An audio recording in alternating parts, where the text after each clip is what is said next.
Coucou et bienvenue dans ma nouvelle vidéo, j'espère que tu vas bien, merci à toi si tu es encore là 2 semaines plus tard et bienvenue à toi si tu es nouveau sur ma chaîne. Donc sur ma chaîne Ossimne, je te parle d'ésotérisme, d'occultisme et de sorcellerie. Aujourd'hui dans ma vidéo, nous allons parler des animaux et plus particulièrement des familiers des sorcières. Donc qu'est-ce qu'un familier? Ce sont des animaux qui accompagnent les sorcières dans leurs rituels ou tout simplement dans leur vie de sorcière. Avant de commencer cette vidéo, j'aimerais vous parler d'une émission qui a lieu tous les dimanches à 20 h qui s'appelle Canap Show et qui permettent à des artistes ou à des personnes qui se lancent dans un projet de se présenter, de présenter leur projet. Donc moi, ils m'ont permis de parler de ma chaîne YouTube et de mon compte Instagram où je présente mon tarot divinatoire Ossimne Tarot. Donc là, je vais vous présenter leur petit jingle.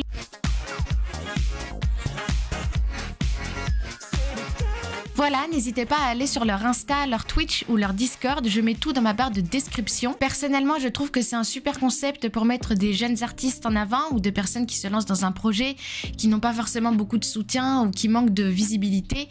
Donc merci à eux et merci de leur donner de la force. Donc c'est parti pour la vidéo, n'hésite pas à te préparer un petit truc à manger ou à boire et à tout de suite.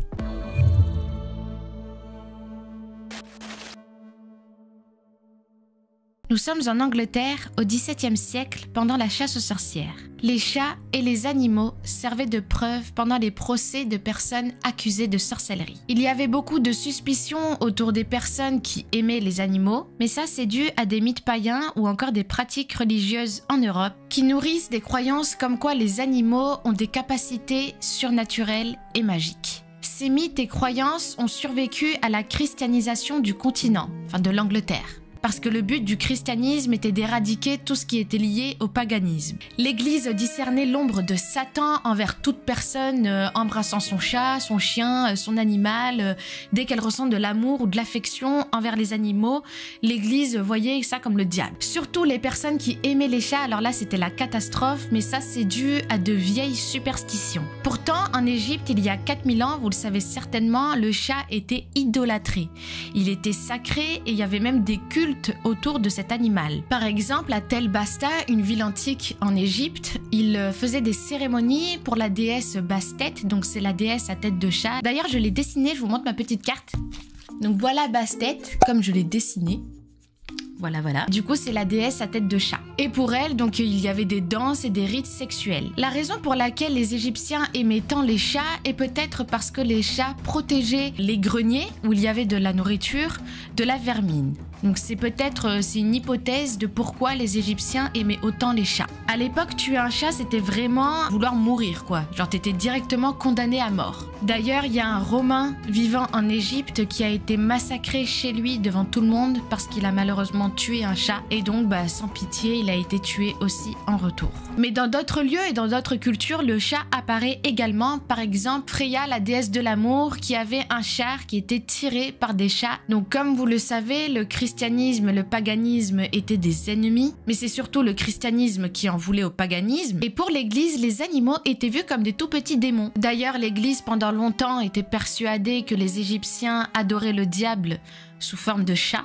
Et en 1566, un chat tacheté de blanc nommé Satan a joué un rôle important dans le procès d'Élisabeth Francis, toujours en Angleterre. Alors, non seulement elle a été accusée de sorcellerie, mais aussi ce chat, donc nommé Satan. Alors, je sais pas si c'est elle qui l'a nommé comme ça ou si c'est le procès, enfin le jury. Mais apparemment, ce chat l'aurait aidé à remplir ses prés de moutons et il lui aurait attiré des prétendants. Et d'ailleurs, il paraît que un des prétendants a été tué par le chat, mais ça, bref, ça c'est encore des suppositions. Et apparemment, donc d'après les témoins, pour récompenser son chat nommé Satan, elle lui donnerait à chaque fois une goutte de son sang. En 1618, un autre chat serait lié à une histoire de magie et aurait également joué un rôle important dans la condamnation de 2 personnes accusées de sorcellerie. Il s'agit de Margaret et Philippa Flower, 2 sœurs. Donc les 2 sœurs, elles auraient apparemment frotté les gants de leurs prétendues victimes sur le ventre de leur chat.